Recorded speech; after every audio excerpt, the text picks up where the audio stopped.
Hey, this is Humberto Gonzalez. So our assignment this week was to listen to 5 podcasts. It was pretty laid out. We had to listen to five podcasts and then put a 5-minute video together. So the first one I listened to was the Teacher's Lounge.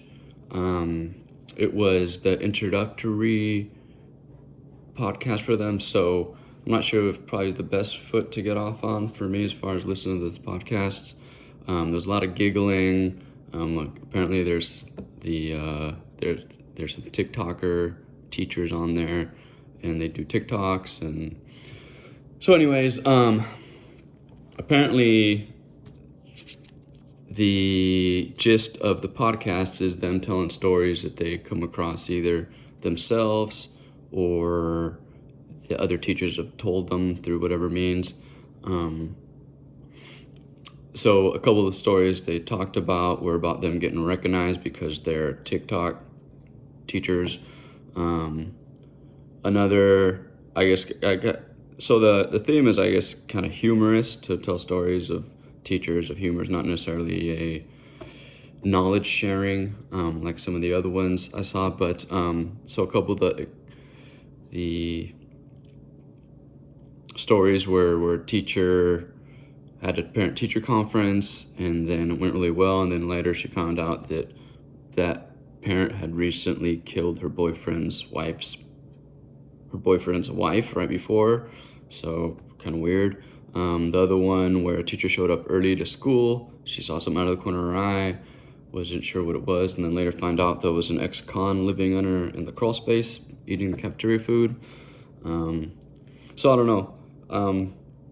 It didn't really catch my eye, I'm sure, because there was a lot of giggling at first. Kind of didn't really sound very interesting, but maybe I'll give that one another shot. I know it's kind of based for humor, but we'll see. All right, on to the next one. All right, so I listened to The House of EdTech. This one actually pretty interesting.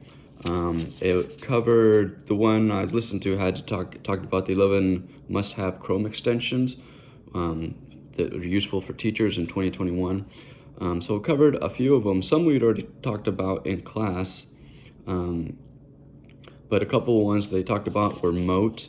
Apparently there's a fast voice messaging app where you could leave messages on emails, on PowerPoints, on any docs. So it's actually, you leave a verbal message, and that could be applied to the student or in the PowerPoint presentation or whatever. But sounds kind of interesting. Another one, print friendly in PDF. It removes ads from the web pages and cleans up the document you want so it's printer friendly. Record the slides is another one. It records videos and automatically loads to slides. So can't read my own writing there. So I jotted down a few notes here because there was a lot going on. So it automatically records the slides, I guess. So WebPaint, Annotate, and live web pages. So I'm thinking this would be good on like Google Meet, where you could actually present something and you could annotate on the slide itself or on the web page itself and highlight things and circle things that you want students to look at. Auto Text Expander, another one. App for Instagram, I guess it's just Instagram on your computer. Random Student Generator. So I've seen this one actually work in class, where you're generating random names to pick on the kids. EarthView didn't really catch my attention. Homey, another one, turns tabs into dashboard like widgets. So instead of having a bunch of tabs open, you have like a widget area. Giphy for Chrome, automated GIFs. Diffree opens up a new tab where you can write autosave. I guess it's kind of like a notepad type thing where you just jot random thoughts. If you're in the middle of something, you could jot a text over here or a random thought to come back to later. Okay, so right back. So jumping right back to the House of EdTech. So that one did have some good stuff and probably worth going back and listening to a few more. Like I mentioned, it talked about other things we talked about already, like Screencastify, AdBlock Plus, and AdBlock for YouTube, so it cleans up and takes the ads off of there. Sounds really good. Another one I listened to was Google Teach Podcast, so tips from teachers. They talked about some Google updates. I was listening to this in the car, so didn't write down too many notes. But I guess teachers post questions and then other teachers respond to them. So it seems like more of a sharing resource type thing, so it could be really good. They mentioned Moat, that talked about on the Ed Tech one, and talked about Google Slides as far as creating master slides for teachers. So when you put something out, you have a master slide and students can't mess with that. Another one is Ditch That Textbook podcast. I like these. These last two ones were really short. Talked about asynchronized, and synchronized teaching.